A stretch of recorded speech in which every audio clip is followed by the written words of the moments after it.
Hi guys! Welcome back sa aking travel vlog. Ngayon, dadaling ko kayo sa isa sa pinaka-iconic at breathtaking destination dito sa Canada. Walang iba kundi ang Niagara Falls. Bukod sa falls mismo, ipapakita ko rin sa inyo ang vibe ng Niagara Downtown. Punong-puno ng attraction, food spot, at nightlife. Kaya kung balak niyong bumisita rito, siguradong makakatulong sa inyo itong video na to. So tara, samahan niyo akong maglakad, mag-explore, at mag-enjoy dito sa Niagara.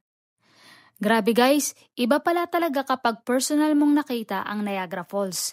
Sa video lang dati parang ang ganda na. Pero kapag nandito ka mismo, ramdam mo yung lakas ng tubig, yung mist na parang ulan, at yung ingay ng bagsak ng tubig. Fun fact pala, may 3 waterfalls dito, yung Horseshoe Falls, American Falls, at Bridal Veil Falls.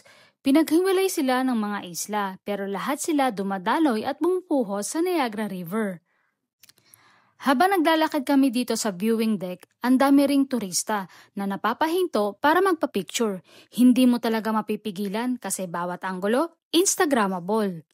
Ito yung mga moments na mapapaisip ka, wow, ang ganda ng nature. Minsan kasi, puro busy tayo sa work at daily life. Pero kapag nakita mo ang ganitong mga lugar, mapapaslow down ka at ma-appreciate mo kung gaano kaganda ang mundo. Ang ganda rin ng paligid ng falls. Ang daming open spaces, may park, may walking trails. Perfect for families, couples, o kahit solo traveler ka.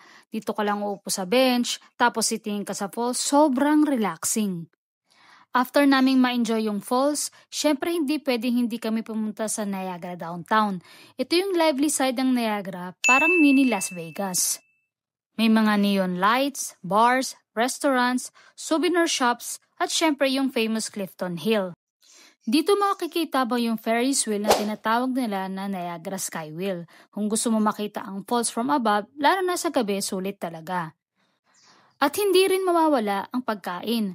Ang daming food stalls at restaurants na pagpipilian, from quick snacks hanggang fine dining, depende na lang sa trip at budget mo. Napakasarap ng vibe dito sa gabi, ang daming tao pero ang saya lang, parang lahat nakasmile, nag-e-enjoy at nagre-relax after visiting the falls. Kaya kung pupunta ka sa Niagara, make sure i-explore mo rin yung downtown.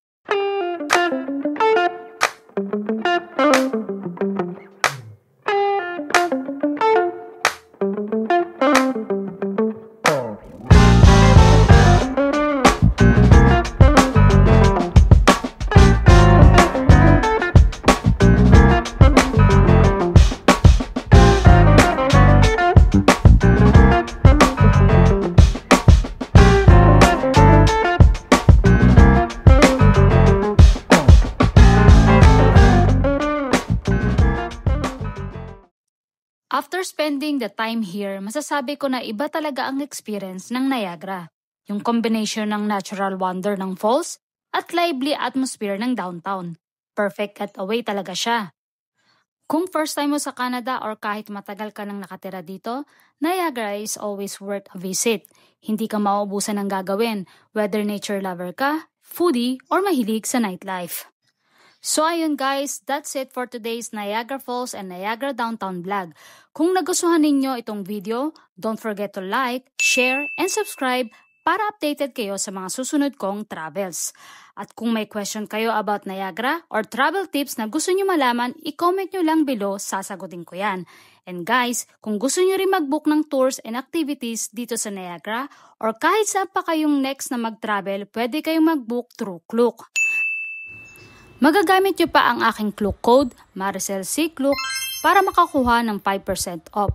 At pwede nyo rin siyang gamitin 5 times. Thank you so much for watching at kita-kits tayo sa next travel adventure. Bye!